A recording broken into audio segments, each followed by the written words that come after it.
आज हम बनाएंगे एग फ्राइड राइस, बिल्कुल रेस्टोरेंट स्टाइल में बनाएंगे। चलो मैं आपको बना के दिखाता हूँ। सबसे पहले प्याज ले लेना है, इसको पतले स्लाइसेस में कटिंग करना है ताकि हमारा जल्दी गले। टमाटर भी चॉप कर लेना है आप। 2 अंडा तोड़ लेंगे हम। फ्राई पैन में ऑयल डालेंगे, प्याज डाल के थोड़ा चला लेना है, टमाटर डाल के भी चला लेना है थोड़ा सा। इसमें डालेंगे अंडा। अंडा डालने के बाद अच्छे तरीके से चला लेना है। चावल हमारा फ्रिज में रखा हुआ होना चाहिए, टेस्ट बढ़िया आता है उससे। चावल डालेंगे, अच्छे तरीके से मिला लेना है। मीडियम फ्लेम पे इसको पकने देना है थोड़ा देर। हमारा एग फ्राइड राइस रेडी है, फटाफट सर्व करें।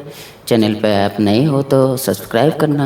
आज हम बनाएंगे बैगन पकौड़ा, बिल्कुल यूनिक स्टाइल में बनाएंगे। सबसे पहले बैगन ले लेना है, इसको लॉन्ग स्लाइसेस में कटिंग कर लेंगे। खाली बॉल लेंगे, उसमें डालेंगे बेसन, थोड़ा सा सूजी डालेंगे, नमक डाल के एक बैटर तैयार कर लेना है। मीडियम फ्लेम पे इसे अच्छे तरीके से फ्राई कर लेना है। हमारा बैगन पकौड़ा रेडी है। मनपसंद चटनी के साथ आप सर्व करें। चैनल पे नए हो तो आप सब्सक्राइब करना। आज हम बनाएंगे चना मसाला।